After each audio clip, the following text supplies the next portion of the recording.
Why doesn't Planned Parenthood quit performing abortions? I hear the arguments that it's only 2% of what they do. Why don't they quit doing that? Because if they would, they'd qualify for this money.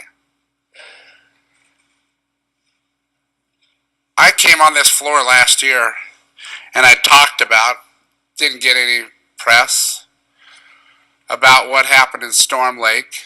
And I said to all of you in this chamber, except for the new members, any other provider that would have falsified billing statements to Medicaid, they'd be under investigation, they wouldn't get a dime.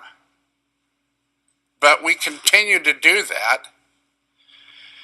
I mentioned what happened. I've actually, and I recommend to people that haven't visited the other women's resource centers, and they do vary in services, stop by and see what they do. I've taken tours, not of all of them in the Des Moines area.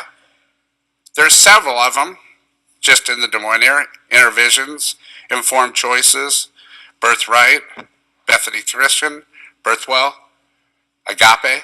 They all do different services. I recognize that. I just recently went to one in West Des Moines where they do all the services that's provided by Planned Parenthood, with the exception of one thing: abortion.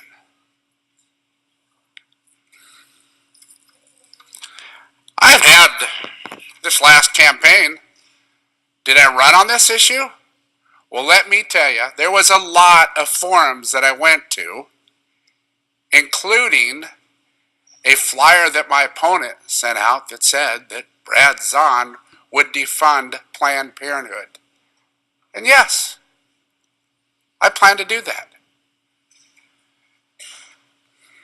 I've been concerned about Planned Parenthood, and I've asked in the past, what's the protocol for when a young girl, 10, 12 years old, comes into Planned Parenthood? Is there any protocol in regards to age?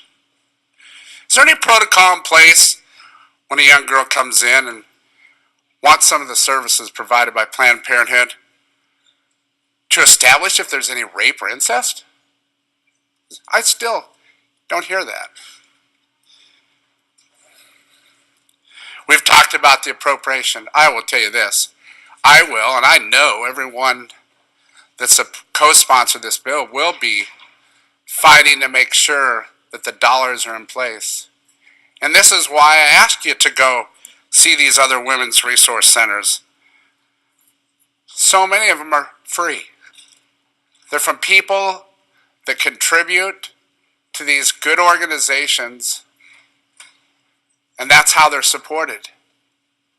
Personally, I've said many times, don't take government money because there's always strings attached. All these organizations in the Des Moines area are privately funded by people that happen to be pro-life. I understand the passion on both sides of the issue, but I've never made it secret where I'm at on this issue. I want to share with you a letter that I did share with in Judiciary. I'm going to leave her name out of this, and I'm going to get right to the point. This is from a constituent of mine. I unfortunately had an abortion 7 years ago at Planned Parenthood Clinic here in Iowa.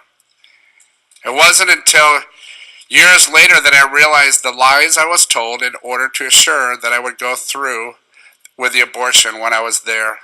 After I agreed to see the ultrasound, they only showed me a picture of a black blob on the screen. I was told it was a clump of cells. It wasn't a baby yet. Now that I work, and I'm not going to mention the Central Iowa Clinic, I know what a real ultrasound looks like. I know my baby was formed with a beating heart. They gave me the wrong dosage of pills compared to what the FDA had approved at the time. They allowed me to take RU-486 pills at nearly 8 weeks along, when at the time, back in 2009, the FDA had only approved them through 7 weeks of pregnancy. They also didn't prepare me for what would happen while I was taking the pills. It was horrible, and even though I followed the instructions correctly, the instructions left out some basic things to expect. I was in panic and had to call the emergency number just to be advised that everything I was experiencing during the abortion was normal. They didn't talk to me or counsel me or go over all the options. They never explained the consequences of abortion, physical or emotional. She goes on and says, I support this bill.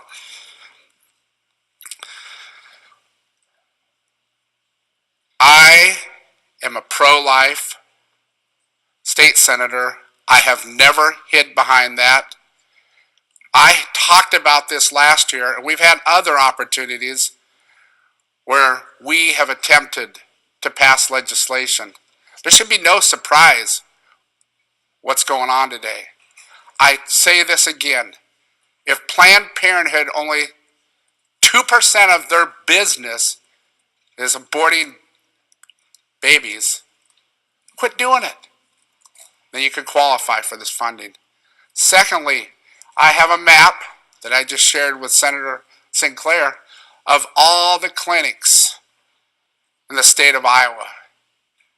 I think I was told, and I could be wrong, there's 12 Planned Parenthoods in metropolitan areas. This bill will expand the services provided. I will be supporting this bill enthusiastically. Thank you, Mr. President.